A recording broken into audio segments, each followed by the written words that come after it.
hoko ke hu whanga moa I he tala malo e whanua, mga he tala whatapu ko doa pe.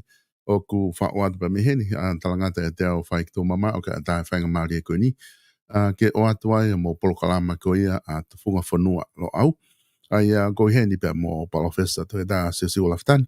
Ke ma whahoko ate tau polokalama ko ia ki he wikeni, ko e kamata anga whukeni, e polokalama ko ia te whunga whanua lo au ki he tau wha o koe ni, wafe wafaa. Whatawange pēna mō mauhanga I aho mālolo, Christmas, pe mō tau wha o whewhia, mō ngahi family, I he ahoni o ko whoki mai polokalama ko ia, te whunga whanua alo au ke hoko atu ai whakatala noa ko ia pe mō palofisa, ai ko e kawenga lahi whoki na ma polokalama I he tau ko mahiri atu, ko e kawenga koe na matala noa ia lahi taha I he tau ko nistutone, ai o ku ma haua I o ngata he kupu ono nima, ai te ma kamata atu ai I he tauni o whanonga atu ai I he tau ko nistutone. Pe whakataha mo e ngahi issue ko ia whapolitikare hoko I he wike kotoa pe, o ku ma whenga ke ma ki iala ki ai, o oange ki he palofesa, ke o mai haa ne wakai, pa me he university o lo au ke ngahi issue whapolitikare ko ia o ku hoko I ho tau whanua I tonga. I ene pehe whoki I ahon, ko whiawhia pito I he whainga maari e koe ni kumata e maua e tai me palofisa, me pangapeka ke ma asilo watu I he tainim, te mangawe aki pe ai leo, ke moiongo ke lama ke mo whanongo ai ke polokalama ko au pe te u asia tu, mo iloi pe whoka toki kamata ene ngai polokalama pe au ku te eke fu mawe ngai mea whakateknika re kotoa pe ka kuloto ke kamata rewa polokalama ko ngai ku mahu inga, ko ngai ko wike ulaki no February. Ko au pehe ko whewhia ke tai le rei ki mo tolono kotoa pe o ku mo ilotoni ke tau kamata I he polokalama ko ia, te whunga whanua alo au. I he taimita tau pe ko loto ke tai le rei, e palofesa I laine, e palofesa to e tasi si o laftani, o ku whiawhia whoki ke tai le rei ko e palofesa, ki he polokalama ko ia o e ahoni, whewhia ke palofesa e universite o lo au, pa mo e maananga, I he tutuku koe ni ngai aho malolo, whewhia ke family ki he hota koe ni.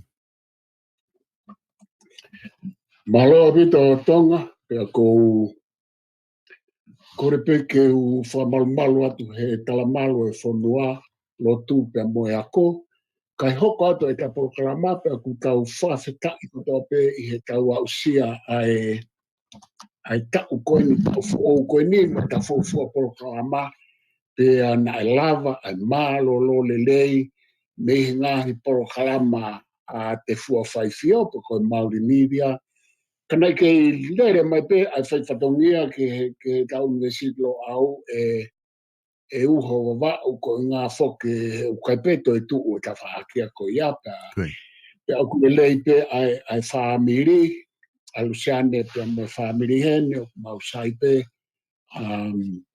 o ko lawe I pe o kulau maari e lei pe ai taine princess ko la tu fupeka tu aho mono ka inga I hene mai mo ako ni pe ku lelei pe a mau fonuani ka fefia pe ta fok mai ke ka polokalama pe ka fafika I pe he me ako to pe ka fafok atu e uomo malo Malo apito e professor ko ilo pe ko tai mi fafia en ki follow fo ke ta malo lo mai, ko dina ma wenga hivi la ia ke hoko atu e polokalama to funga fonua au he weekend.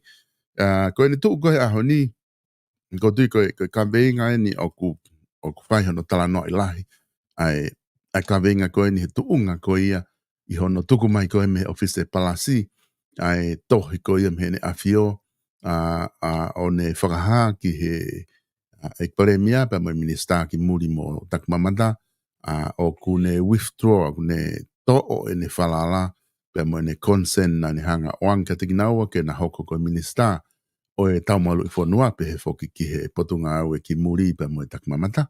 Ai pe aku os o atu mo e tari ai pure anga ki he issue ko ni bako ilo pe professor ku ke o si mamata pe ke he ongo tohi e ua ko ni o atu e tari me he pure anga o ku I he whare ai atensena re o ku whepaki ai tohi na tuku mai me office palasi pea mai kupu ni mataha tolu ei. Aia koe whaiwhe paki a kuna oange, pena e whaha atu pe, e hoko atu pe e minister ia, ki muri, i he lakanga minister. Koe tuu ngai ko loto ke taki kamata ki professor, i he whakakau. Koe liliu koe he wafe e hongo fulu, o tau whanonga mai ai koe ni, koe ne toki hoko e ne mea peheni. Mahi no peo whanofo e he whiri e he pare mia ia e ne kau minister o fotu atu ki he ne awhio ke ne toki whanofo ke ne ai ne consent ki ai ka lawa ke hoko toko na kau minister pea kutoe fotu atu pe he pare mia asi i he konistuto ne ke whakawhisi aha minister kako eni ko ne toki hoko eni ke whaitohi mai ai office palasi o whakaha mai ai whina ngalo ene awhio o kune to'o ene whalala mei haongo minister. Kako whewhe anga ho wakai ki ai palofes mei he university o lo au. Malo abe tō uha o kou mui I pe ai mea kono koko pe a kou whaaparahi nau ki ate ki tohi no pe ko si whawhawhanga e atu ai whaamu ai motu ani pe a moe poate a lau au ke lava o whai ha whalele ai fo I tō ke koe ni. Pea ko mea pena aku lawe atu ki ai, kai ke lawe e au mo lo au ai uhinga te fito kou whai ai tohi, pe mea mea whio, whaapa ke pare mea mene kapneti. Ka koe mea kou ku mahino me he tohi, o ku whaha mai, o whou mai, I he tohi pe me he whataha toko ni, koe tohi o hau, me he whataha toko ni, ko e nau sila, o whamu oni mai toko taha koni ko whaka osi mālolo. William Malolo. Ko hai e toko taha koe akataki koe keo lawe, ka koe toko taha me. Koe tau sila ia koe the Lord Privy Seal here, ko William Malolo. Koia. Aia koia, ko mea koe o ku ihe, ko toko taha koe ni, o kai keu fu mau ke ai pe koha mau ke ai koe au wha mo oni mai, o ku ihe Privy Council pe o ku ihe Office Palati. Ai o ku ihe, ko ku mau ke ai o ku ihe Office Palati, ka koe hange ko sekretaria ai Privy Council. Aia koe ka ko whema koe ke mahino I koe Office Palasi I e ku mau o ku ke mei he whataha tokoni. Kau ki lawe ke. Koe whataha tokoni o ku ikai ke ahane kaunga ki he Office Palasi he koe Office Palasi ia a ene awhio ka koe malawa e whataha tokoni ko mea koe whia mau koe kama koe a ko viriami mālolo pe oku ihe kau he whataha tokoni pe oku ihe Office Palasi pe koe sekretari ki he pe toi office he ihe lo champion. Aia ko tala mai ko viriami mālolo oku ihe Office Palasi ka hui kai ihe whataha tokoni koia. Koia, ko tohi nai hu mai me Office Palasi. O kou sio ke tohi o ku asi ai Privy Council. Kata ki kamatai e uho wawau. Koia. Kau alu ke tohi, ke usio ange kai ko tohi e. Ko tohi, o ku tohi I olunga I he to ohema e tohi ko Privy Council, ko memorandum. Koia. Ko taitolo ai ko Privy Council fra mo one masi I lao ko Lord Privy Seal. Koia. Aia, Pea koe fo'i stapa ai. Aia koe tama i he Privy Council. Koe. Pea koe taitolo e tohi koe memorandum. Pea tu i olunga e Privy Council. Aia koe tohi mei he Privy Council. Pea koe toko taha koe ni mei ai pea koe toi haha ne whikau ake ana moi office palasi. Aia koe ka koe me aia o mahu i ngā ke te au e ua waba. Koe. Ko mea kou mahu i ngā koe whinangalo o ene awhio o whakaha mai he tohi koe ni i he whika uluaki mo whika ua. O ku i kai koe tohi pēni ai Privy Council pe koe tohi a Viliami Malolo ia ki nau tolu. Ka koe nau hanga o hala whakakawa mai ai whinangalo o ene awhio. Uluaki mo ua. Pea koe o mai e tohi koe memorandum. Ko memorandum aia o ku i kai koe Royal Command. Aia koe tohi koe ni ko hono tala mai pe ko hoku whinangalo o whakarea mai he masi koe ni. His Majesty, nā he tohi whakatonga pe ko tohi whakapalangi pena e tuku mai ki tua. Koe tohi whakapalangi pena e tuku mai ki tua. Iyo, ka kataki au ke tohi whakapalangi o ku whaka royal pe tohi ia, whakatuki pe hono e whakarea. Koe. I he whinangalo, ko whinangalo eni o ene awhio. Koe. His Majesty was pleased by and with the advice of his Privy Council. Whika o laki koe tui. O kune fia pe, e kune loto lelei pe ki ai, by and with the advice of his Privy Council. Ko fo i lea ua ko au maho inga au pito, ko fo i lea kotoa pe ihe whika uaka mo whika ua kua pau ke tau sio kia. O ke whatonga, o ku tala mai koe tui. O ku ne loto lelei pe, ku ne loto fie maali e pe mo fia. Pe kone hoko atu, te pehe marewa by and with. O ko uhinga ai by and with, o ku i kaito ia ha fo i tafa aki na e whai toko taha ai he tui. O kaika pehe mai ia by the advice. Ka ku pehe mai by and with. Pa ku hinga by and with, o ku i kaito ia ha turiki ai awa na e tae hu mai ai whare ai Privy Council. Ko foi tutuni ko ni I he loto o hai. O ku i kai ko loto o Privy Council. Uhovuba. O ku i kai ko loto ni o Privy Council. Pe a ku i kai ke fia mo loto lelei e Privy Council ke tala mai e foi mea ko ini.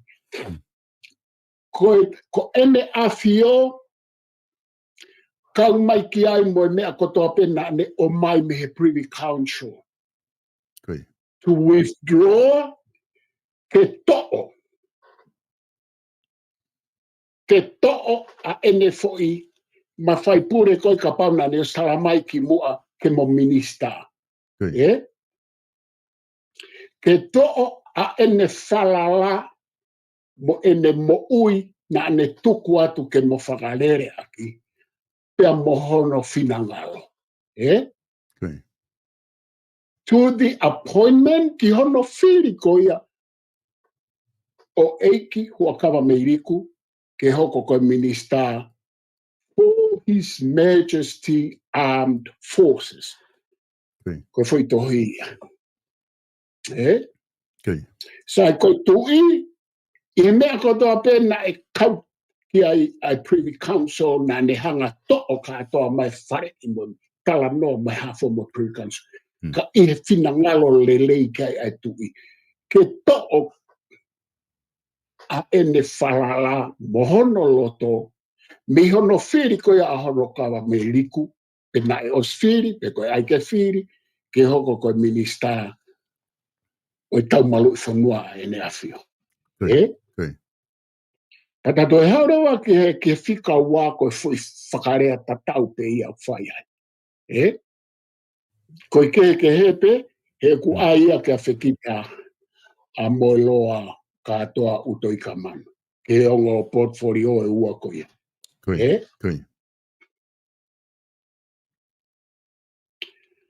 Aia koe no a whanga tuku o ku peheni, koe ngā kata hoko atu.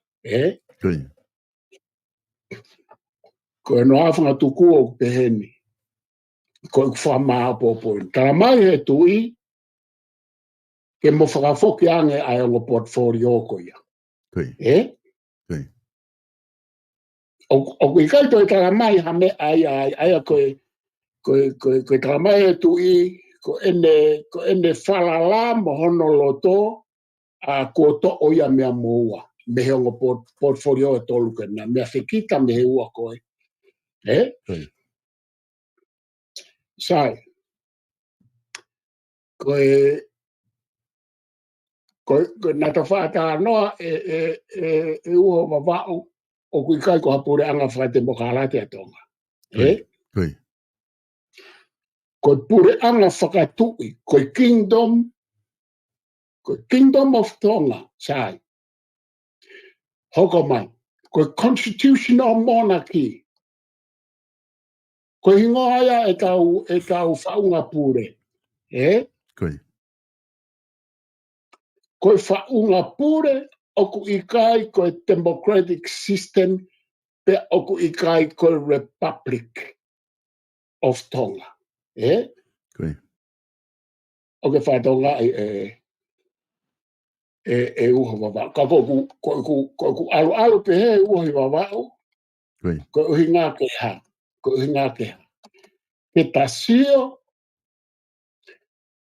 pika uloa ki koe hae whaunga pure o tō ngā he te tau tari mea e mea koe ne o hoko. Sai.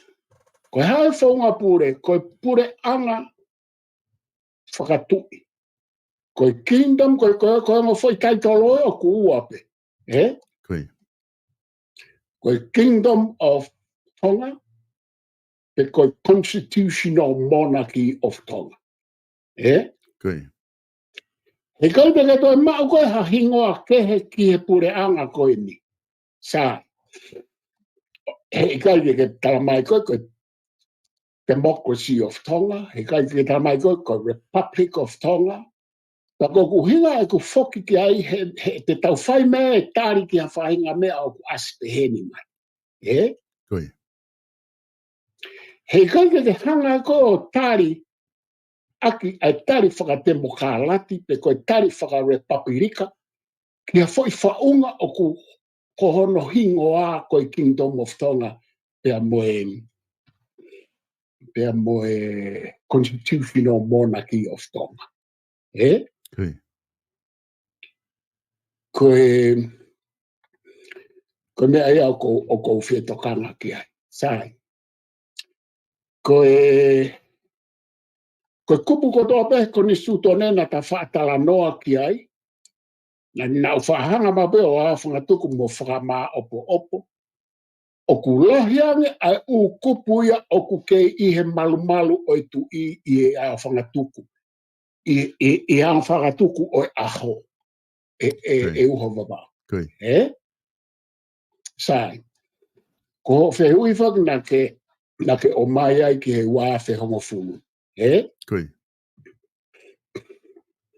Ko mea koe o kou whaatala noa ki ai, ko tupunga i e tau whie mau, ko angaia e tau whie mau, ka o kui kai ko angaia mea o ku hoko. Ko anga koe tau whie mau o ku tau pehe. Ke tau whehanga hangai moe mawhai lahi taha, i e uhinga whakatemokalati, ai ko uhinga ki he tamatui. Ko tawanga koe tau whie mau tau pehe. E malawa ke tau whianga hangai moe mawhai lahi taha, i e uhinga whakatemokalati. e koe uhinga whakarepublika. Sai. Ka koe hae ai what is the case? Koe what is the case? Koe Kingdom of Tonga pa mo constitutional monarchy.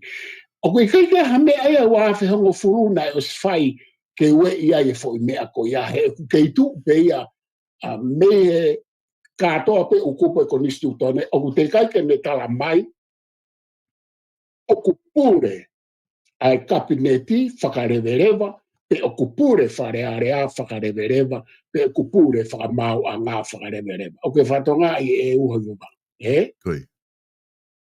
Ko liriu koe he wāwhengo furu pe a kimu ai, ko mea kawa mai o kuia e mawhai o i wharearea mohono whatongia.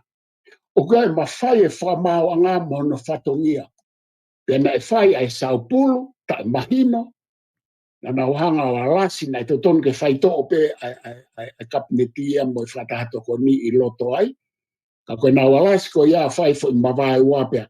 Pe halarewa e tau mau o tau pehe, o ia we ko tau ataina pare mia mo i kapineti pe pena whakalere pena ua o katoa ai whonua. Ko umau o kuhala. Hey, ko anga ko e tau mau, and that's what we wish for, and that's what we want to adjust and judge things in a democratic way. No, o ka ke ngā au e pe he fu sistemi a tau tolu e hoi baba. He koe ha.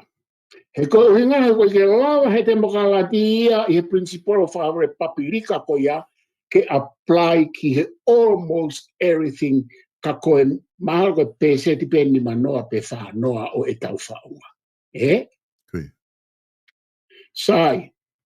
Therefore, ko e tau mau o ku hala, na te tau hanga whamau i hala a kia, he ku kei pure petu i e a whangatuku. He koe uhinga koe ha, koe Kingdom of Tonga, te amo Constitutional Monarchy of Tonga. O ku ikai koe Democratic System of Tonga, pe a ku ikai koe Republic of Tonga.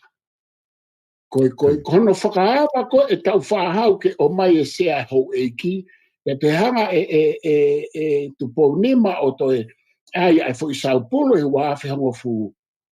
O ku ikai uhinga ia ke tauhanga manatui, koe mea ia o ku real koe, that's what is the case in the constitution.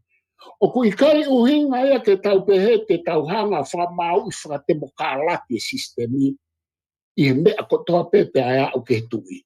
Seke ke tau whoi mao ko ia au hei wama.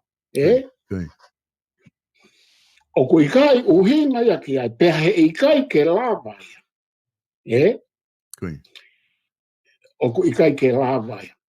Pea o ku fie ma ure vaia, i he mea koko whamatara ki ai, ke oua na tau te hanga o whakawhepa ki ai fo i mawhai sovereignty e tu i.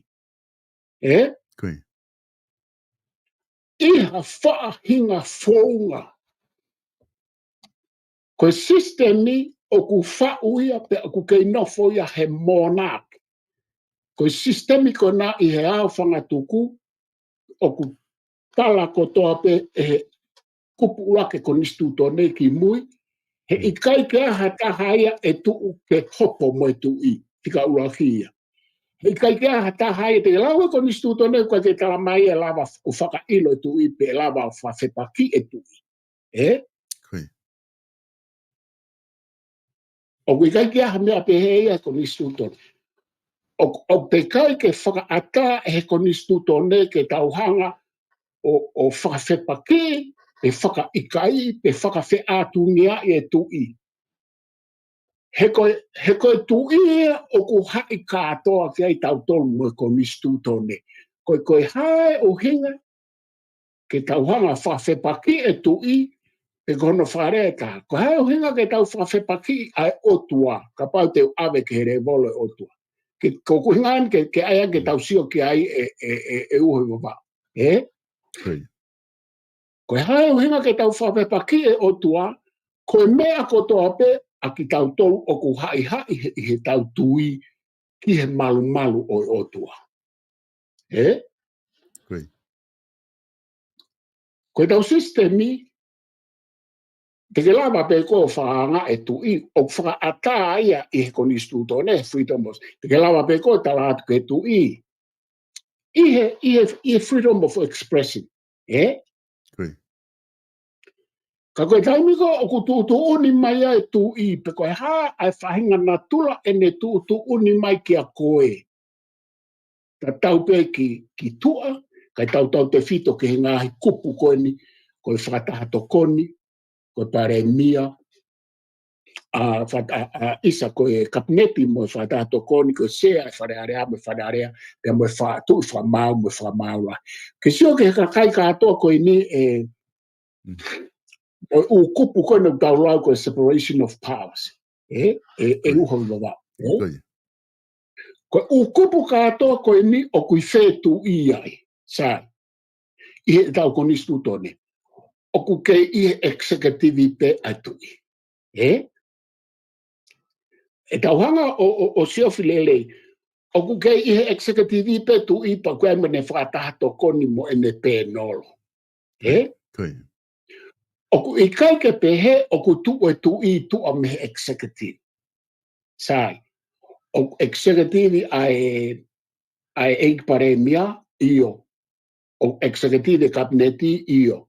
O executive tu I io. O executive a te nolo io. Ko umena ne fili. O whakonisu tone pia. Neonga pe hai tau tala noke. O ku executive ai whatato ko ni io. Sai. Alu ke sea whare area mo whare area. Alu ke tui whamarahi pe mo whamarahi.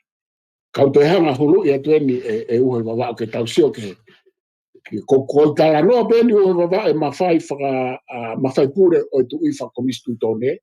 Ka tatoki alu ke mawhai pure lahi o ko mea koe ko uhinga koe ke o te tawala ke tui. Ka koe tanofo ni mawhai pure koe o konistu tone. Sai. Koe tui whamaulahi mo kau whamaulahi. Tala mai ka te au ko hai une whiri nau tolu. Mo au whangatuku. Koe tui mo ne pēnolo mo ne whakataha tokoni. O ku antai. Ke sio ke whaunga o Kingdom of Tonga. Ko ne hao koe ke whare area. Koe sea o ku whiria I he whaunga whi. Ne tok whaata mai he wawhenga whuru ke kaua te pare mia kei nai Filipe he tui e sea whare area. Ka ku o atu, ko ku tala noa ni ke tau sio ki he tui. Sai, ko ne hao koe ke he kabineti mo kau minista. Ko hai o ku ne okay ai pare mia pe mo kabineti. Ko hai o ku ne okay nau tau ke lavai ke lau koha minista pe koha pare mia. Ka pau he ikai ke okay, he tui he ikai ke pare mia hataha pe minista hataha. O ke whātou ngai ohe wawa. Ka hao rewa, koe uhinga mea koe pēnolo, koe uhinga mea koe pēnolo, koe tokoni ke tui, ke whiri, ai kau whamao. Koe uhinga mea koe whataha tokoni, o ku ikai koe tokoni ke tui, ke whiri, ai kau whamao. Koe uhinga mea koe whataha tokoni ke tui, ke aiha anetari ke whahinga mea. O ku kehe ai whataha tokoni mo pēnolo. Ko pēnolo pe ku ai mawhai ai whakalao ke tokoni ke tui ke hono whiri whakakau whamao. Whakakau heni e uho I wawao. Whakakau heni ki he tui. Ko ia me whakangofua whakaose ai sea wharearea mo wharearea. Ko ia pe te netari ke hoko ha mea ko halao. Pea ko ia tene lava veteke wharearea. E kone veteke wharearea a kuhinga e koe veteke ai mo pare mia mo kabineti. O ke sio ke tala no, Ko tui pe ne lava to ha fa mau tu fa mau la ki tua to ha ka fa mau mo fili mai ki loto e fare ai fa ta to ko ni ko ke na ka na to fili ka ko fai e fili e pe nolo e ko na to ko hinga e fa to mia me ko pe nolo sai ko hanga o hulu i pe atu ke tau fa to ka ngai pe i kai rewa ke tala mai he tu i ene mandu fa to fora ma pe tu i a mo tuku ai fare re businessi na ne sto fora tu o mai ke fare are me kapit mandu fa foi to fora ko ia o ku ke heia me o mai ai tohi ko memorandum pe ko official command memorandum o ku ke hea mo foi fora mai petu i fai mo ai e mea ke fai to kona tapu o ku ke hea ko taimi ko o tatau pe ko fa mo oni mai a hata me Privy Council pe office pa asika o tala mai ko finangalo e tui ko tala no a ke hea pea he i kai e lawa ko ia ke hopo i finangalo e tui i e whakamau anga e tonga he kai ke lava ko ke ave ai foi tohi ko ina ke area i mai e tu fa mau rahi pe ame kau fa mau he kai ke ave ko ia ena ke lava ave fare area ke tala noa e fare area ko ha e nau mea e nau fai he ko ia ko to ko ta me o ku ne ha o malu ka to ai u mea ko separation of powers o ku hinga pe ia o ku hinga pe he mea ko kingdom ko absolute monarchy e constitutional monarchy ai whainga constitutional monarchy ko kau iai. O ku hinga pe separation of powers here, ko se hanga hangai ai foi kabineti, mo pare mia, mo se ai whare area, mo tu whamau lahi, mo ne kau whamau, ta mo whamau.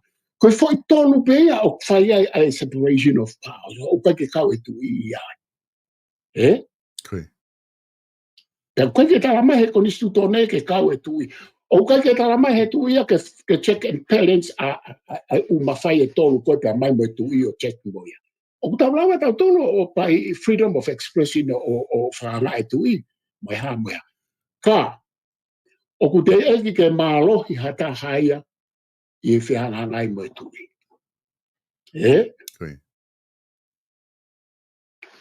Koe fo i mea pēna e fuafua hoko tau historia, ka koe ave ia ke mawhai o ku toi lahi ange kono ave ki Britania ke whakawheki ki e mawhai pūre tu i ne kei ke lava e whare area. Mo i pare mia e aha ko ia i atu po ua o whihanga ngai mo tu i koe huinga ena e whai ai ai kore to koni ke hu mai mawhai pūre lahi ka i kai pana hanga whakakolonia tonga. Koe mea bea e toki lava ai koe hua te United Nations e koe taimi ko whiana tau tarite mo Britania ka whainga mea pa protect tau. Ai ko uhinga e ku tara no. O ku tau ataina pe ai ki pare mea ai ko whapapa ki ai. Mo kabineti pe ku tau ataina pe tu whamalahi mo whamauanga. O tau ataina pe whare are ai pe mo sea ka pau te nau kalatu ke he me awhio kai ke nau loto ki ha mea. Ka koe poini koe o kou whialawe ki ai. O ku i kai whaka ata e he konistu tōne ke hanga whaka i kai i pe te ke whaka pepa ki ha mea o ku tohi fō molo mai ki ai e tui. O ke kau whakawhok mai ki heni tonga kai tuku e ua kawa kai tuku ai. Kau abe whakata simple koe ni, maa koe ni. Koe o ku ata ke hanga o eke ha hingoa no pere ka pau kai ke whia maari e ke ai ke whakanofo e tui. O ku ata ape ke whai. Ka, o ku ikai ke lawa ko awe tui ki whare hopo. Pea ko whika ua ke ai. O ku te kai ke maalohi hata haia te mehanga o awe o pere ku hala ti sisina e tui i he whakanofo hingoa. Ke loi ai hopo ko ni koe ai whia lake pa. Nei tala mai he whamaulahi, o ku mo oni ai talatala ki ia. O ku hala whai loaia, ai ko u whanofua e hingoa e tu I ai whiela ke pa, tapu mo whiela ke pa. Peto te he mai rewa ai whamau, ai ko I tonga ai nau. Whamatala mai u mea koe nio ku whanau ma pe ke lere ai opo au ke ne osu me tutu me whamau. Ka mai rewa he whamau. Ka koe tu I pe o ku ne a whangatuku. Ka kou ki mua ke whaafoke atu, o kou whaapapalai ke awoka meriku, o kou whaapapalai ke kapneti, ka koe kuanga koe ku tari koe nau tari koe na nai whai o ku ai pe e nau totonu whakakonis tu tone I he uhinga whakatemo ka alati mo uhinga he rule of law e uhoi wapau.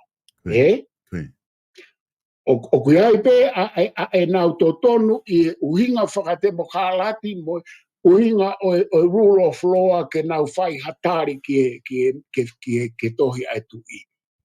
Ka koe anga koe ni e whamatala aku mo e ku mahino ke koni stuto ne koe mea kona totonu ke whai na totonu ke tukuange o ke kai ke mai Royal Command ai tui o ke kai ke o mai he tui hono ke teke whare ka koe anga koe e ku mahino ki e whaunga e whonua ko o se hanga huru atu ko mea kona na totonu ke whai ke whakafoki ai la kanga e portfolio e tonu koe ni ke tui kai to he koe pare miate ne to e whotu atu ha whai tō tolfo ko minista koe ki he kere ki he whonua pea mo tau malui ai tui whai pe ia e hoi koe ku mau ki ai o ku ave pea ki e hoi ki no pere e uho oi hoa ke whanonga mai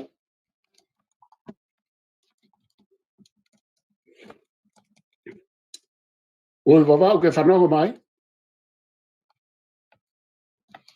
o koe te whanonga tau ka koe oi wawau ka take o koe te whanonga tau ki a oi wawau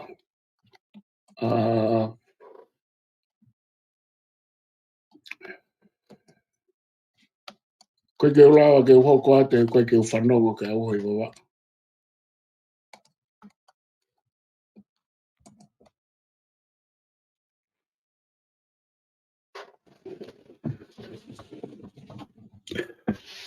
oi wawau koe ke te whanonga tau ka koe o ku mo ke whanonga mai ka au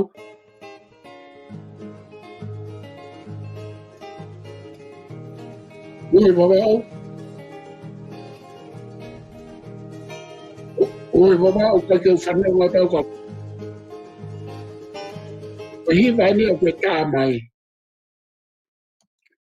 o ke whanonga mai ka au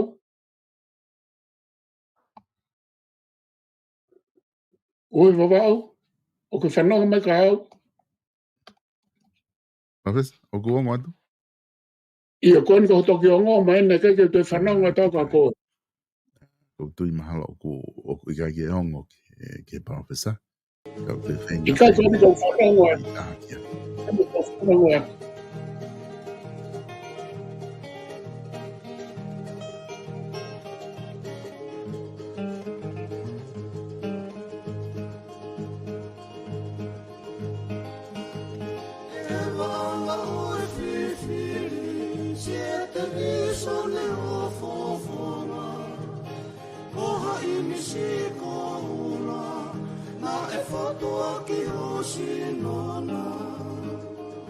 Uongo mai te O ke whanonga mai.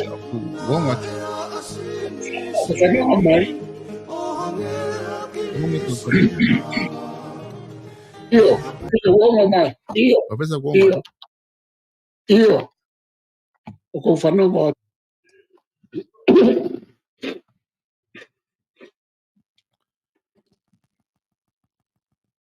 O ku ke ongo mai o ku ke I he laine pe ho tā mai. Ka koe ke ilo I ko pe ku ongo atu. ongo mai, o ku ke ongo mai. Se kau te kata ia te ea.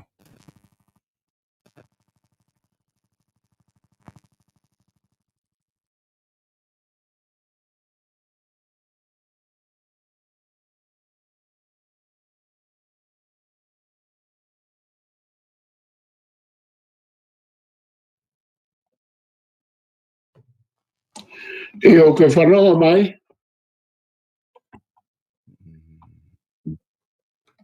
o ke whanonga mai, Tui mahalo motu mai pe ai. o ke whanonga mai, Kau ki i... o ke whanonga mai, o ke whanonga mai. Mau kanta ki pe he ki motu hia koe ni koko. Koe ki iloi pe koe ha me koko ku motu hia ai e ma telefoni mo e pawhisa. Ka ku... Ka te ufu. Oi vava o ke whanonga mai, Ke... whanonga mai, o ke whanonga mai, oi vava o ke whanonga mai, o ku totonu ke ongo mai. O ku sai katoa o mea ia mei heni, ku ke ui loa po ka mea koe ke ongo mai ai. Ka koe ki iloi pe ka ha me koko. Ia, koine o ku ongo. O ke whanonga mai, Oh ia mai. o ke whanonga mai ko koe o koe ke ongo mai. Oi vava o ko koe ke ongo mai. O ku whewhe tani, o ku mau whanongo ke ku rea tu pe ku pe kai. O ko whanonga to ka koe. O ko whanonga atu ka koe. Ko whanonga le rei ka koe. O ku mau whanongo atu professor. Ia. Ai au ku tamase misi o ku whanongo. Ka ku whanongo o ku ongo mai me lea professor ka mau tolu pe ko au pe ia o ku kai ki whanongo ke ka ku mau whanongo pe mo tolu. Whanongo atu professor, whanongo atu semester. Okay.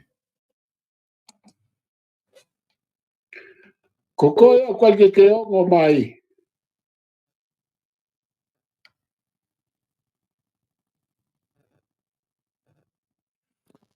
E professor ku ongo atu? Io, o ko whanonga atu. Ko koe solo o koe ke ongo mai nai. Okay. Ai ka ku ongo. O koe ke whanonga ka au solo. Ka ko whanonga tau ka ko whanonga lili. Okay. Okay. Se whanonga aki, Ka hanga o whenga ki te whakahu ko ki loto ki he hui ki unga ke rama ke whanongo mai mo e ako ma ongo i lau atu pe.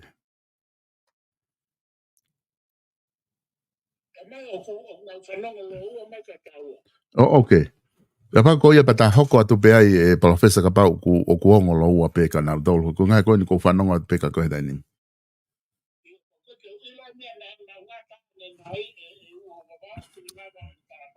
Okay.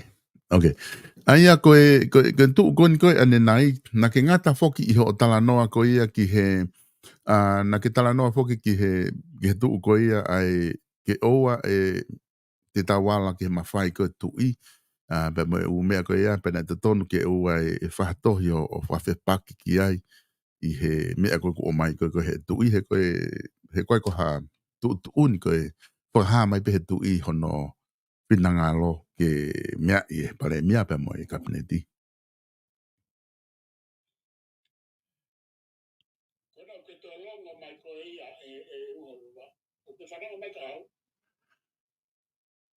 Iyo, ko ke whanonga te pēo ka koe? Iyo, a koe ku uhinga ke ai, koe ku anga koe e ku whangarea. Ko mea ania e anga e ku uhinga a kuia e ua baba whanatau ke whaunga ko ni stūtone. Ko mea koe mai ka pau e alu ki e uhinga e whaunga o e ko ni stūtone.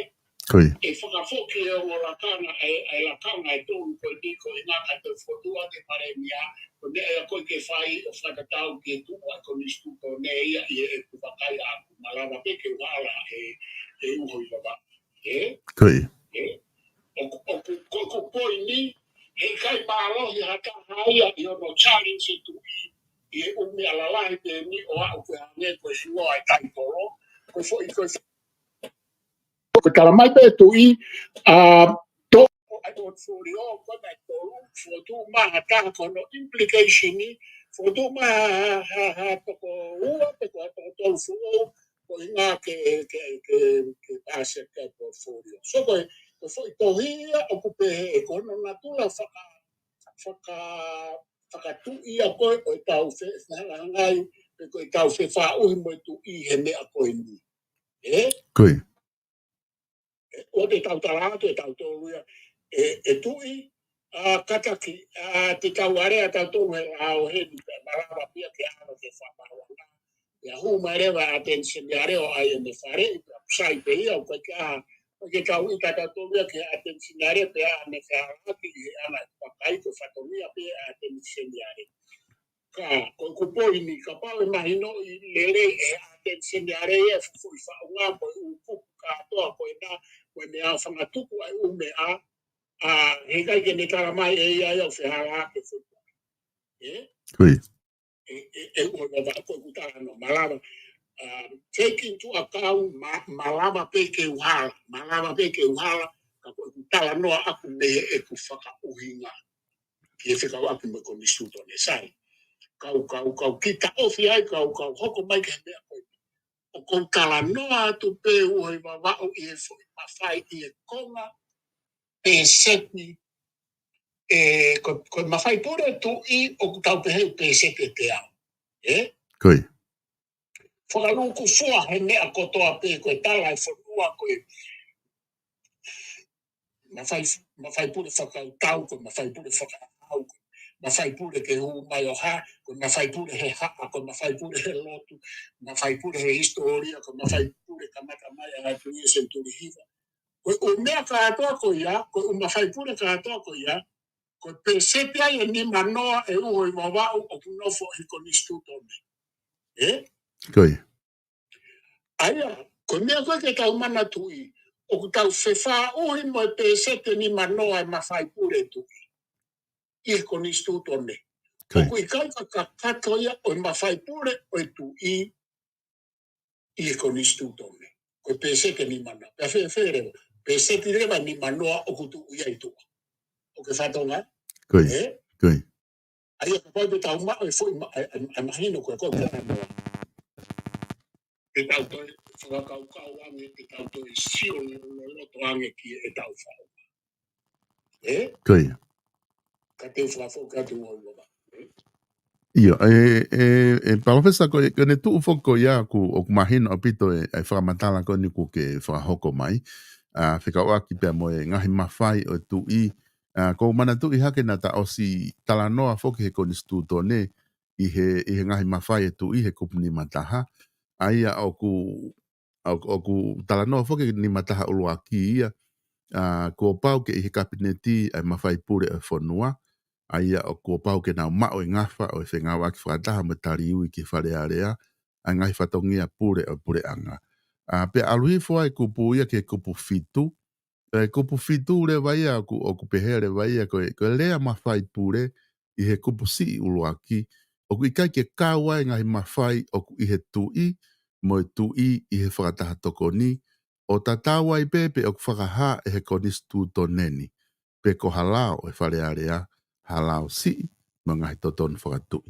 Aia oku osi o mai pe he kupu ia ko ia ni mataha kupu si fitu.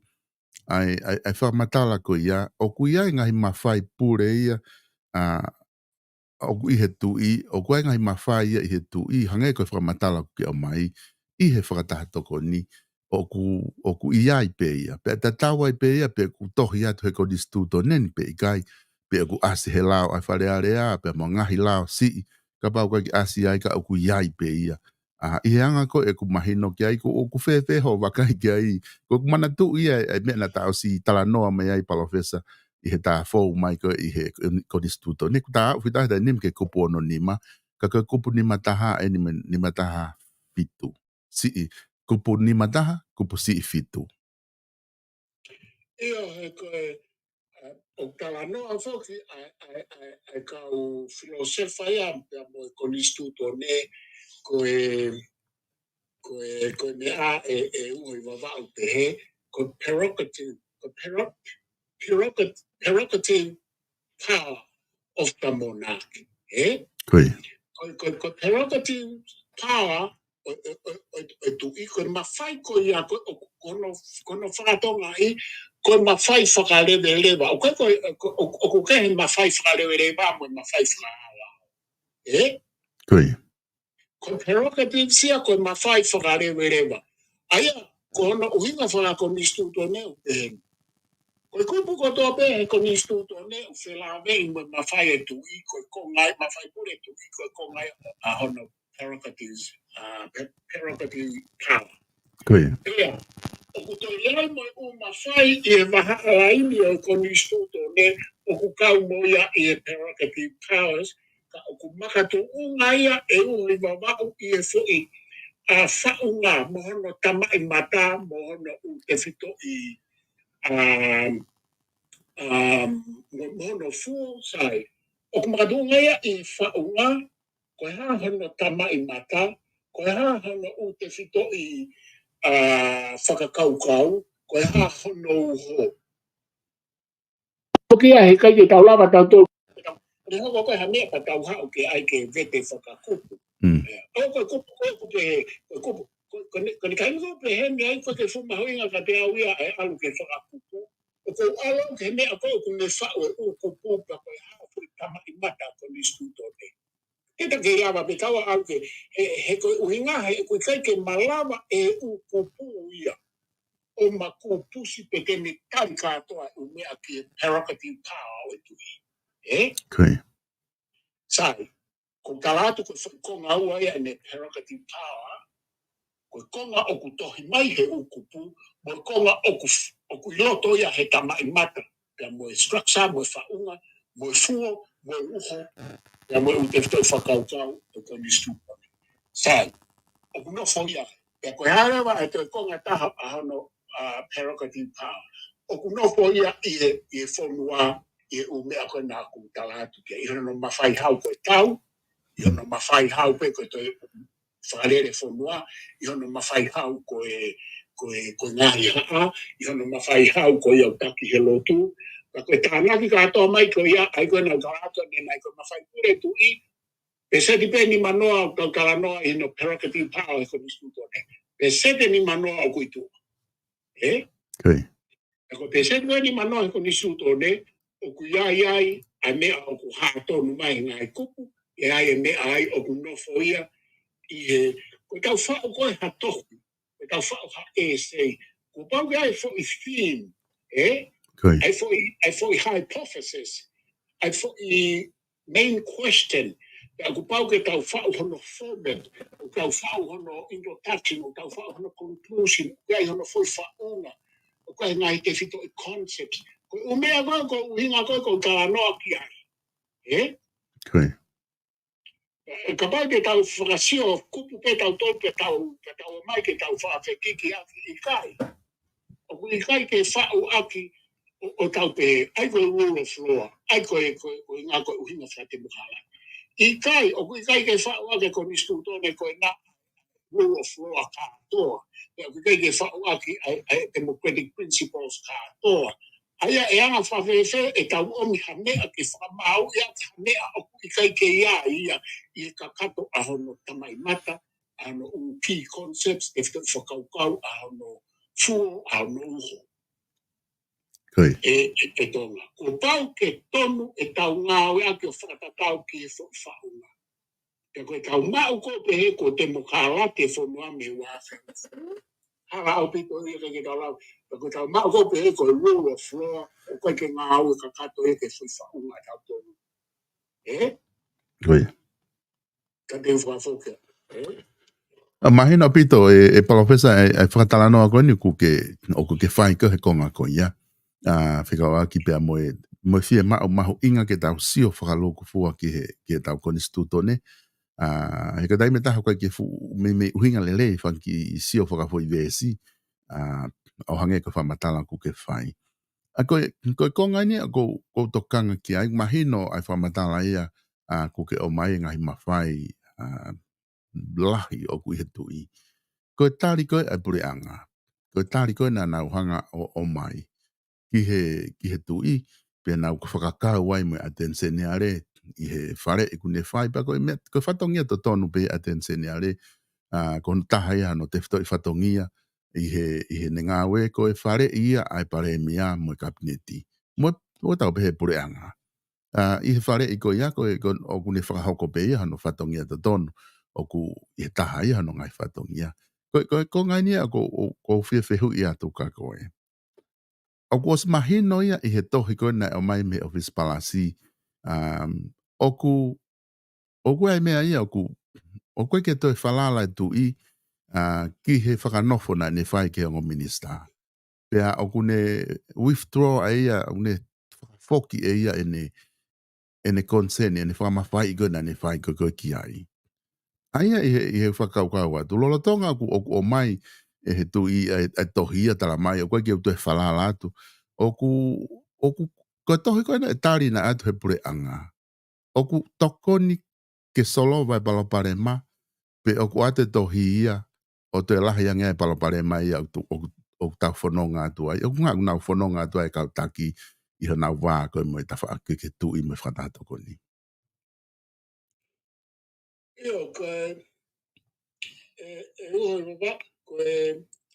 Ane ko kulawa ni nai ko ni apena o si hoko lahi ia na lahi ang ia ni ako ni ko ke au lahi ni ako ni I ni ako I asas ko poua.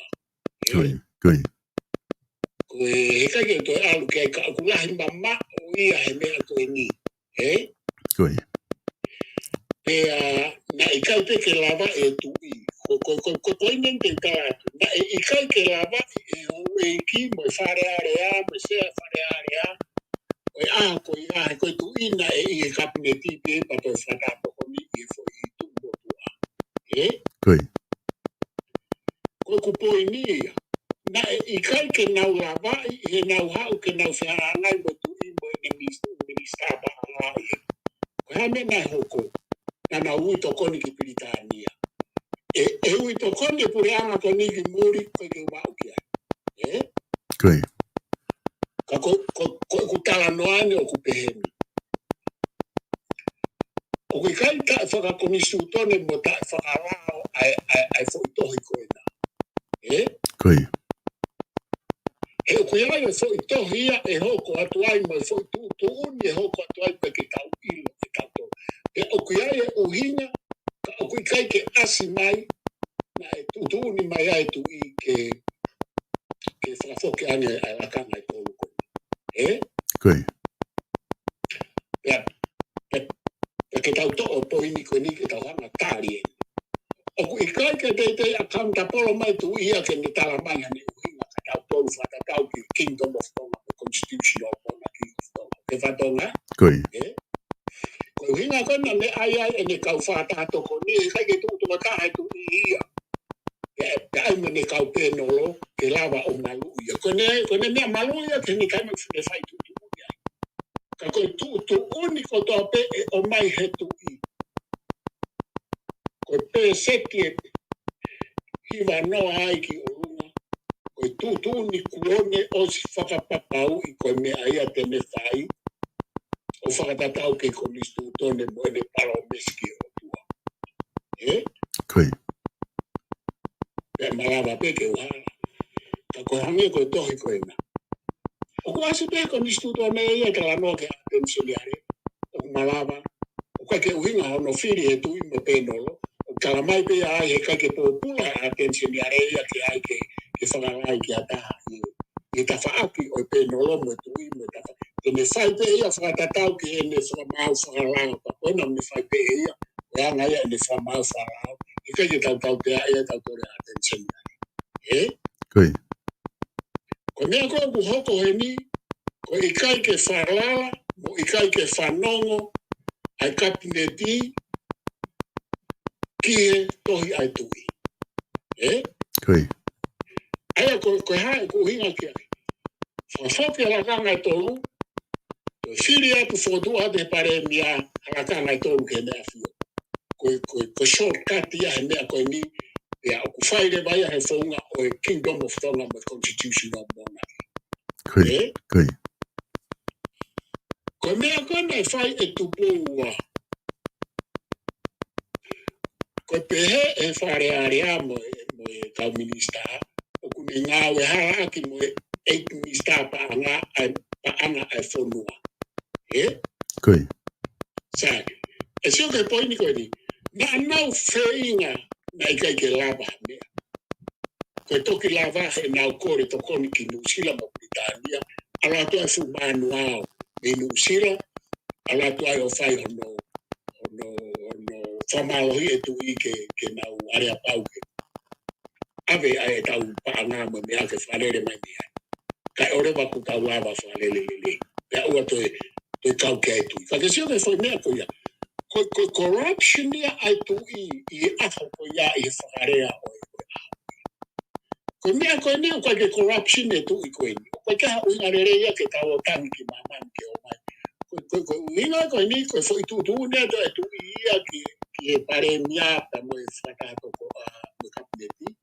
O ne tawa atu e ia i hono latanga ko ia a whakatui o kune hanga whakapasi atu ke minista mo pare miata mo i kai. E ka paure wa kune a fio atu o kui kai ke whai e whatongi ate ne atu e ne whu urahi tohi koe na o kui kai ko ha Royal Command o tala atu. E koe mea re vaia a e pare mia pea mo e kapineti.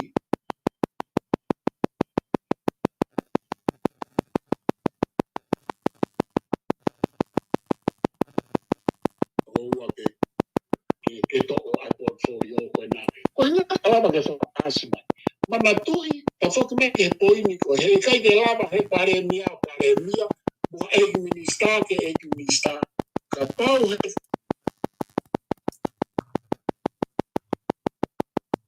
finanga. Koe tu koe kai mini. O kuasinari whai by constitution, ai fui minista ki he tau malu whanua e tui. E mea fio. O kate pehe ke huka kato atu ke nari whai ka po fo atu i halanga ke matapā ki hono nari whai. Hono whai kai, hono hono toko. O te kai na kate pehe mai foi tohi te wana topi. Pehe mai foi tohi o i kai to i ai haku whalala mo haku whina ngalo. Kako hono toi wharea taha. O kake toi whia mao ke mo minisita.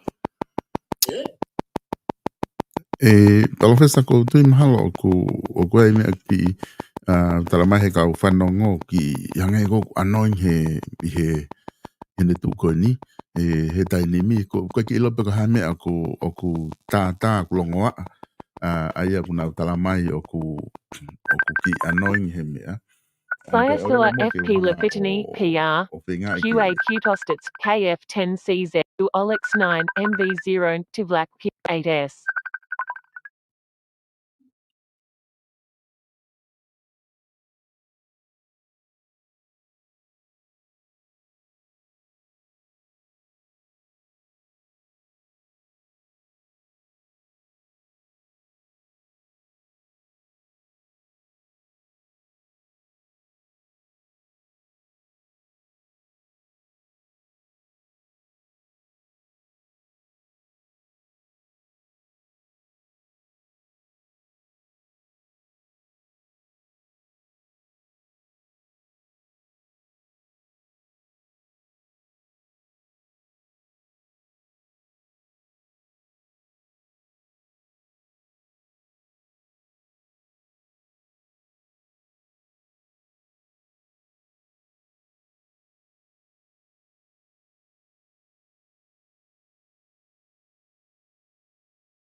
tone pe aku loto pe aku he maha o e ukuku. Koi. O ko whatalata ma pe solo ko mea kone whae wafu ko furuka ke mawi ia ma te halango ia mea me whahoko ai. Koi. Ke mea ko ma whai pure o mona ki constitutional monarchy pe ko mona. O ko whainga tu au ia wharea mai whake whahenga ni ka te au pe ko whakalai ko whai haka po i kai. O ku tapu ia he vai i he ku vai a ku ia pa ku tapu ia he vai a lo au pe moi whatongi au whai whakako. Ko mea ko o ko whatala no au ki ai ko ma whai pure o tu i tonga. I he mea kotoa pe o kui ai mei tua, mei he kutawa historia, mei he lotu, mei he haa, mei he konistu tone hono prerogative power o ku konga ua, o ku tuu, he ukupu, o ku tuu, i he whaunga konistu tone mono tamai mata koe hae, tamai mata koe hae, hime konistu tone. It's a nation rules by the monarch and his constitution. Ko si mia o konistu tone atonga. O kui kanto si mia ko is a nation rules by the cabinet and the prime minister. No. E ko fare area pe ko whamawa. I kai. Ko nea ko ke tau hanga whakau kwa ilelei. Taka pau ke tau mao e foi mahina ko ia. Pata pe ke tau whaala e katore tui. Ata pe ke tau rea katore freedom of expression. Ka koe kaimi ko o ku kau hawai ke a keisi ku tohi mai tu ipe i memorandum o uhinga o tohi ko ia i ene hanga pe o mai ene whakau kau. Pe ko Royal Command o ene tala mai. Sese mea ko ia. Royal Command o ku mui mai a he memorandum ko ene. Ka pau e hao a foi tohi e tui o pe to moa ki tu au pito ka whiri maa foi to koua. Ko Royal Command. Koi. Ka ku te eke. Ko ne hawe ne foi tohi, vite ke whare are ame kabineti. Ko hai tene toe argument whakalao atu kia. Ko mea ko whenga ke whamatalai. Ko taimi kau whewha ohi mo tu i oa te tau i official level, oa te tau hanga o aike pehe te tau whawhekiki pe te tau ape tu i ki whamau anga, pe te tau o tangi ke whamau anga. O kui kai kia mea pehe ia i he koni suto ne. So, ka pau o kui kai kia mea pehe he koni suto. Whai e fo i mea ke tu i, o kui kai hano makatu unga whakakoni suto ne whakala. E koe mea pehe hoko, e toi hao e fo i tohi e ua e tui, o Royal Command mai, e koe ha ai fo i command e whai mai. Koi. E koe kai te lama ko ai e tupo wapa nau tangi. Koi. Ka koe ke he nau lawe ke ane nai, na nau tata Britania, o whenga wake whamooni, kai awe ai tau ngā manera. E koe ngana whamooni na corruption e tui ua. Sai. Ko omi koe ni, ka ba e nau pehena tau kai ke nau ui ki mū. Ko hai e alu atu he corruption e tui, ko ni foi tutu uni pe tui ia, he malu e ko ni suto ne he koe o pure a whangatu. Koi. He i kaite ke whakawhekiki mo tui, ka tau pe koe hāho tuunga, pe koe paremia, pe koe sea wharearea, pe koe tūsa maula, koe uhinga. He koe tui o kone hanga o a whangatuku ho ia i he position koe. E au kui kai ke whakata he koni suto ne mo lao ke whakawhekiki mo ke awe tu i ke whakamauanga. O ku se ai pe u kupuen ka mai koni suto ne e whai ako hono ai e tu i o kai ko koe. O kai ko koe a ko pare mia, o kai ko koe a ko sea whare harea, pa o kai ko koe a ko tu whamauanga. Koi. A ko whenga ke ka anua pe, ka pau te tau mahino i ia. E au kui kai ke ia ha me ai ai kovi. E kau ka atu, tari i atu ke tu i Io whakafoke te la kanga e tolu koe ni. E te whotu watu e la kanga e o tangata e ua, e koe o toko ua, ke whai hao makai ki ai a Fiona ke makai ki ai pe whamakai ki nao. Koi. Ko mea koe no ko ua atu. Tawa whahena ai pare mea me kapniki. Ko e nau alo hani ki whai soro. Koi. E uha nga wao. Te nau lava lere pe hena ta whina ngaro kai tu. I tā mai ane e hataka ke te ao. Koi. E lava ha minista mo pare mea o nofo i kapneti mo pure e whonua ka ikai ke ua pe ikai ke whina ngaro kai tu. Ko hai ke ne kala mai e lava ha mea pe. Ko revolution ni ko riu kawa ia. Koi. Ko riu kawa. Ko kala mai he tui ke pehe. O to e ne wharala mo e ne mea. Ka ke tala atu ko ke tokanga ko ki ai. Ka hana ko ke minista a ke pure pe ia. Koi. E ko mea ia ko manawa si ki ai. O kai ke whie mau ke tau alu atu. E tau kae tokanga ke tau wau ke tu unga pe. He kai ke lava hataha I tonga. O whehanga hangai mo tui. Kai ore ma ku whai ha riukawa. E riukawa kau kama koe na. Ka pau hei kai ke nau riukawa. Tuku e ai he kai ke nau lawa whai. Koi. E ue whai ma whai tau potu e tu. Iko ni hanga me teki se kau ke nau ko nau a pika tau to whifo. Ko hai tene toi whewhepaki. Ka o mai e tohi e ui ka au ti solve kawa me. Kala maa e nau hoko atu e nau aki mo e tu i ki ti solution. Kala mai e hata. Koi. Ko pau ke tau play wise, play smart in according to the constitution and its overall theme. Te mohono structure, mohono form, mohono content. Ko mea iau ko utala no ato wai. Koi. Professor koe oku mahino o pito mea koni ke whamatala. O kuongo mamafa o pito ai whamatala ku ke whai. Tata te whito ki he whamatala koe ni ku ke o mai e kai malawa ia ke taha whewha auhi ke whenga ke whakawhekiki mo tui. Pea koe revolution ia o ka pau pira mahe tui o ku to'o ne whalala kai ke hoko atu pe ai minista ia ko inga hai whainga uhinga. Ai oku whakakau foki professor koe whakataha toko ni o ke kau loa tia ko kau whare ia e tu I e mea ko ia. Ko whakakau atu ko hai kau whare I ko koe o kabineti ai aku koe atensi nea re nani whare ina o tohe mea ko ni. Mea ni nai nanau to'o whaingofua, nanau to'o maa pe nai fu wawe. Rei hafu time lahi ke nau nofo whakaukau ai kabineti ki e tari e kunau whai. Peko hai whainga uhinga nai kai ke nau tokanga ai ki he tari ko nau whai ke make sure o nau tari whapoto au pito.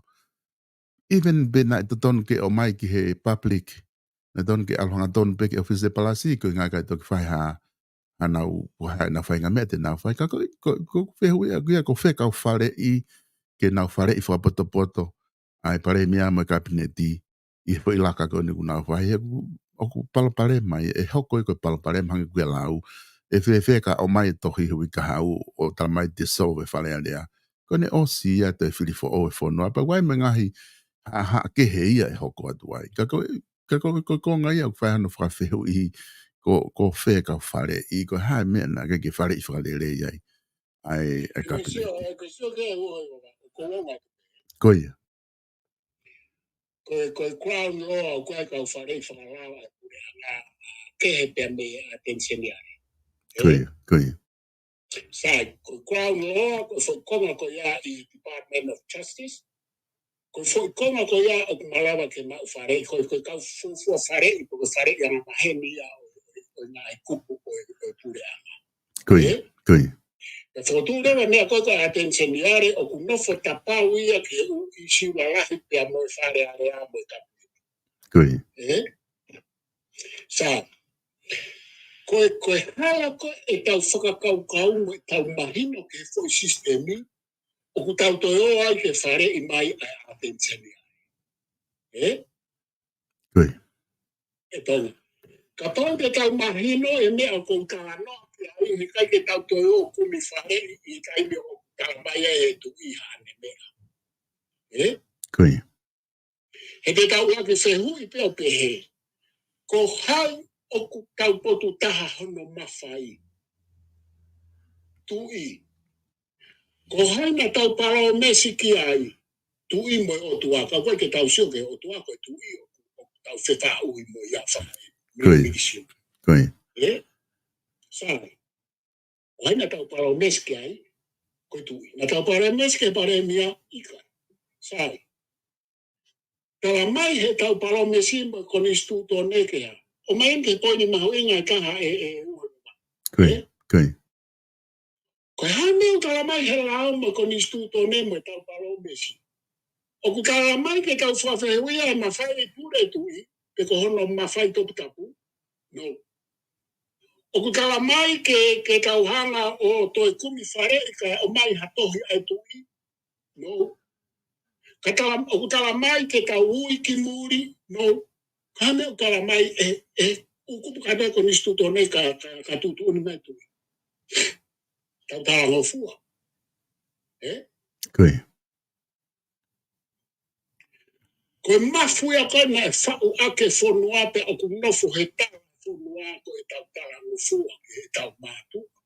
Ko e tau tala ngofua ki he tau tamai. Mo e whae, mo e tau kui. O kai ke tala mai wha ngofua he whau ngapa te halo te whakaristane. Pea whau rewa ko nistu tō neke he tau potu taha koe uru motu ai tui. Kui. Kau ki awhe mai ke tu a tala whonua mo e haa. Koe ulu motu au, koe ki se toi whawhehu ia, koe kai me tutu uni mai ai. Kui. Na uta hātua ne mai koe mawhai pure tui, koe peke nofo ko nisuto neu toi nofo I tua. Ko pau ke hao e tutu uni, ko whewha oi me tui, pa ke ilo o toi ulu motu a tui he haa. O ulu motu a tui he historia. O ulu motu a tui he akau, o ulu motu a tui he siasi. Ako taimi ko alu ke mahina I le reia. Ako sino tui ka position mo whao ma whonua pe peke mao e ai mahino. Kui. Ako I kai ko hame ai mea ke ai ke tau a kiu me tui me tau toi tau auhinga ke tui. Ke tau toki whae mea ko ia ka pau te tau mawhuri e liliu e o mea koe nei ko nisku tone e ko e tau liu ka whae tui ka tau whae mea koe koe rea ke aristeni. Tālanga mo e pa tau ave. Ane koe nu whae koe Amerika. Kui. Ake Palestini ala tono Trump. O kui kai lava mea ko ia I tonga. O whamai mea o te tau whai. Tuku kehe ka pau ke confidence te ke lava o Hawaii. O tau tāna tau tō rafo I kumu kehe. Kui. Ka koe mea. Ka koe ku tala noa pe a kui o kai ke utuku aki a whaingata whaaki. Ku tala noa pe o mahatu unga I he ku mahino I ai whaunga o whanua. We are a constitutional monarchy. Tonga is a constitutional monarchy. It's a kingdom, not a republic, not a democracy. Kui. Pea koe mea mahu inga I kai ke tau to'o mama a mea koe ni. I kai ke tau to'o mama a koe whehui a koe ko tāna kia tu e ua ngā hange koe. Koe tau alu mei he ni ki whē. Koe haa mea ai pare mea me kabineti te nau whai he tau alu. Te nau ave tui ke whamauanga. Kui.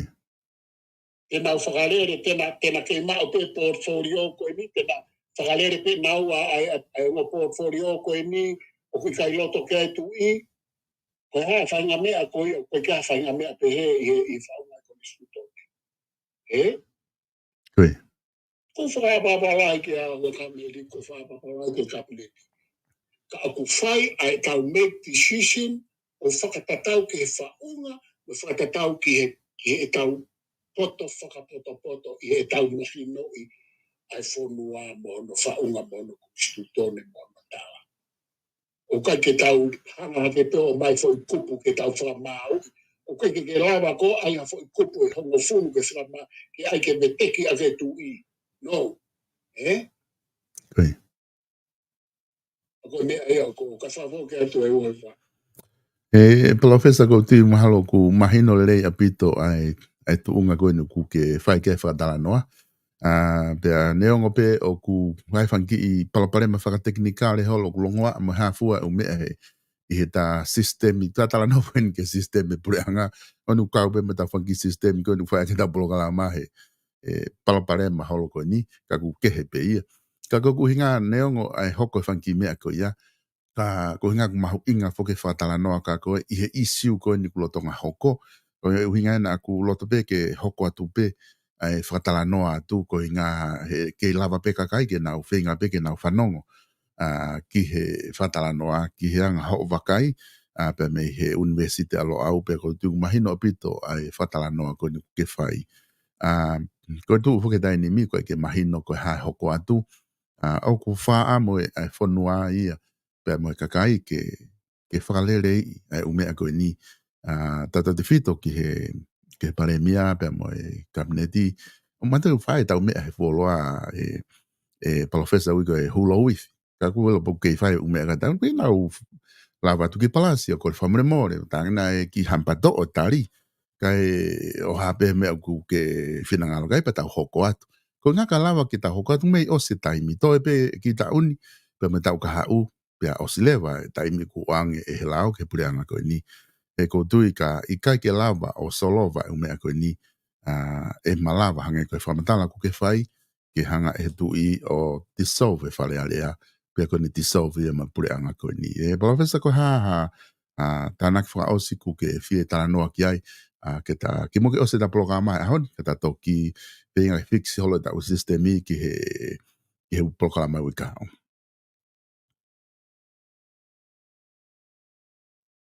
Eu vou com o Fai com lá vai falar os que falam só que tá programa.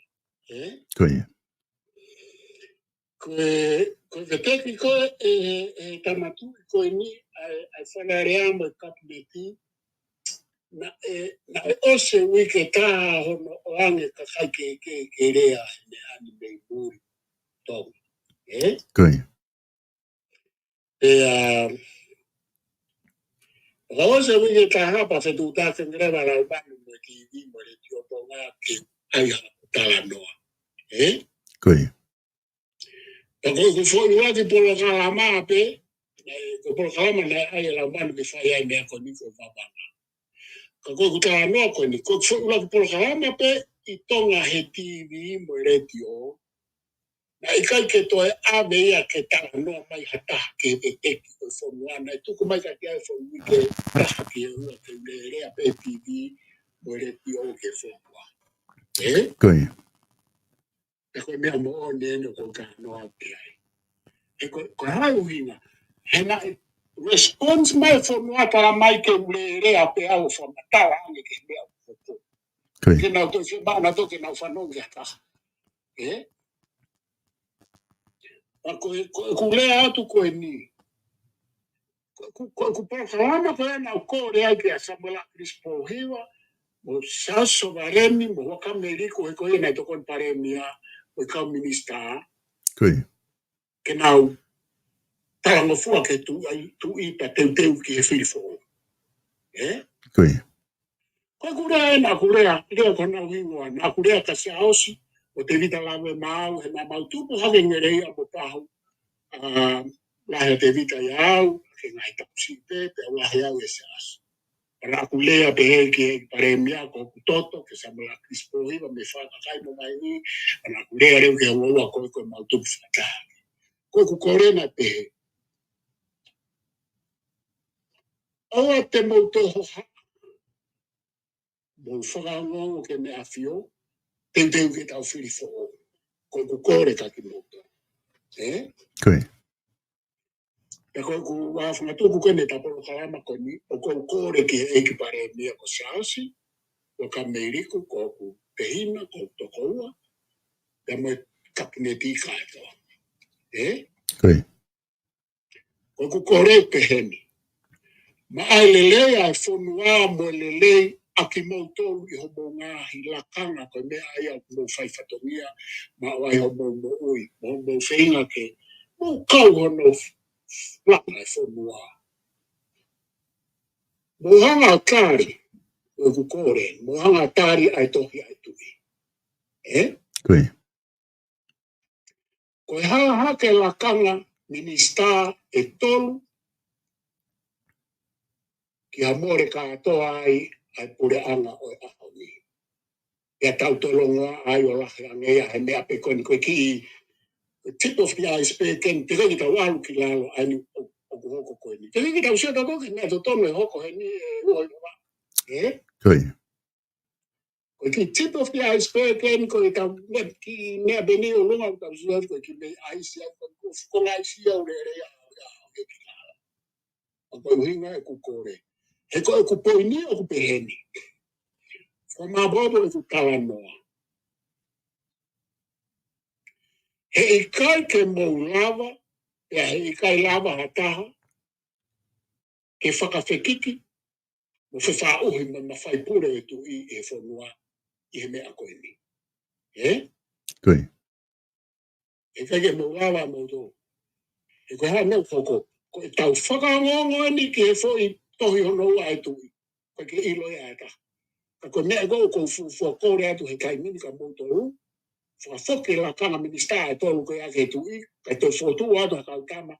E koe tala mai o tu I. O mai haka. Koe tala mai o tu I ake mou o koe. Koe ni tala mai e tiso. Koe tala mai pe. O kai tō whalala. Koe mea koko. O tu haka utama fo o ken. Pea whanofu mai na tō he tu I pe osi. E koe kupo ni. E kai ke mou lapa. Koe upako. Sai pesi whare ia atensioni areka. Koe ka ake au ke atensioni areka. E kai ke lava. Ke ai ke whatonu tonu foi tutu uni kona ai tu I. Neongo ku hau ia mira malolo pe ku hau e whatato koriko ke maui nga ia. Ko mea, ka pau koe lau, ai foi tohi. Ko mea ia e te tau whatonu tonu ai. Ka pau pe ko hai kune hanga o maika ko fo mai me tu I. Ko isi uia ko tau whanwhara e tu I mai he tohi, mai he Privy Council, mai Office Palasi. E koe hau matapure, ko ke maui nga kau messenger. O te tau nofo he messengers. Hange koe, o te tau whanai kau messengers. Tau nofo he fo I whekau. Ko whekau ai tu I os. Ka koe mea ko kore o wabau. O ko kore ka moutou. O whawhau ke ate lakanga e tōru koe nea pai tuku. Ato hala, whodua kau tama whao ke whiri mai kēla ke o mai he tu I kēla lakanga. O minister ala oena na te hea tu pe ai isa ai minister health. Watu peha. O kala mai he tu I whai moangi ha hingoa kai o mai e alakanga ka wuka. Kono implication e ta. Ka koe whao si e hua whao koe whamaro rahi at, whamaro ka te motor mo mea mai, mo tālanga mai koe ke ulawa lau u tālanga pa motor te mo mea mai ke po kāmani. O koe ofa rahi at ka te motor, whamore more peka pau tō harea ki toa, a ko whinga peke mahino a e ko uhinga, a e ko uhinga. Ofa rahi atu e hua babau mala.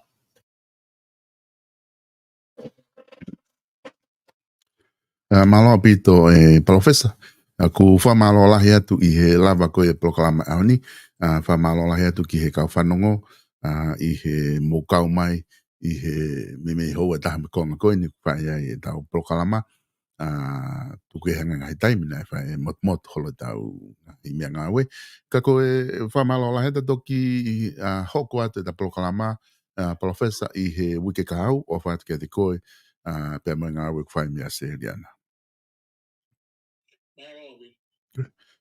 Ai aku whamalo lahi atu kainga ke whaose ke tau proklama he ahoni. Mahalo kua umai ki he ngata anga o e proklama. Koe ke ilo pe koe hai mea nai hoko o kuhinga ai palapalema koe ni. ka ihe no whakao singa ku wao mai ke whakao singa ne ngo pe mo fe nga hol wai me ku longo a me hafua o ku whainga ta ke tala dai mblele e polokalama o ku pe ko fe me ku longo a me ta whakoni pe ko longo a mai me ta whaki a professor ka ku ke ka nga ko mahu inga o issue kono hinga na ton pe ke ta ofika ta ki hoko te ka au ka nga I weekend hoko issue ko ni ko fie ma u pe ia ke o atu anga hi view ka kai ko ni ka kai ma winga ko ni o view ni meta fa fa ko pa ofisa o ma winga ke o atu e toko ni ki he tau whakau kwa watu ma tau tālanga pe ko ki tau tālanga pe ha me hoko e toko lahi ai u view ko ni ki te koe pe mo ki tau tolon ko toa I he tau hoko atu koe na tonu ke hoko atu he hoko e tolu